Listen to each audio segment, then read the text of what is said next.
गांधीजींच्या अहिंसेच्या मार्गाने मार्कडवाडीच्या नागरिकांनी बॅलेट पेपरवरती स्वतःच मतदान करण्याचं ठरवलं.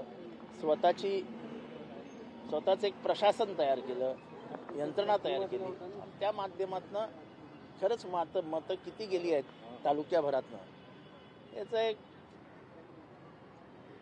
रिचेकिंग करण्याचा निर्णय नागरिकांनी घेतला. इलेक्शन कमिशननी त्याच्यावर बंदी आणली. इलेक्शन कमिशन कोण आहे बंदी आणायला? माझ्या घरात माझ्या तालुक्यात काय करायचं? कायदा आणि सुव्यवस्थेचा काही प्रश्न काय ते होता का? त्याच्यात नव्हता. मग इलेक्शन कमिशन का घाबरलं? पोलिसांनी तिथे 144 का लावला? शासन मध्ये का पडलं? अनेक प्रश्न निर्माण झाले आणि त्यातच तिथे अटक सत्र सुरू झालं. लोकांना अटक करायला लागले.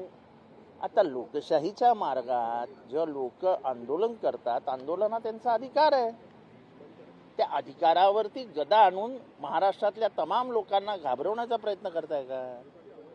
त्यांच्या मनात भीती होती की मार्कडवाडीचा आग ही संपूर्ण महाराष्ट्रात लागेल, पण त्यांनी अटक करून मोठी चूक केली.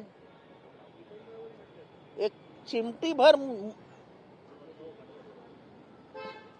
सॉल्ट, मीठ महात्मा गांधींनी उचललं होतं आणि दांडी यात्रा निघाली आणि त्या मिठाने आग लागली. ती स्वातंत्र्याकडे गेली.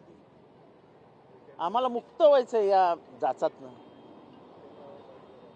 भारतीय लोकशाहीचा एकीकडे खून पडत असताना, मार्कडवाडीच्या लोकांचा विचारांचा खून पडत असताना आम्ही जाऊन लोकशाहीच्या मंदिरामध्ये शपथ घेणं हे माझ्या मनाला तरी पटत नव्हतं आणि तसंच इतरांचं होतं.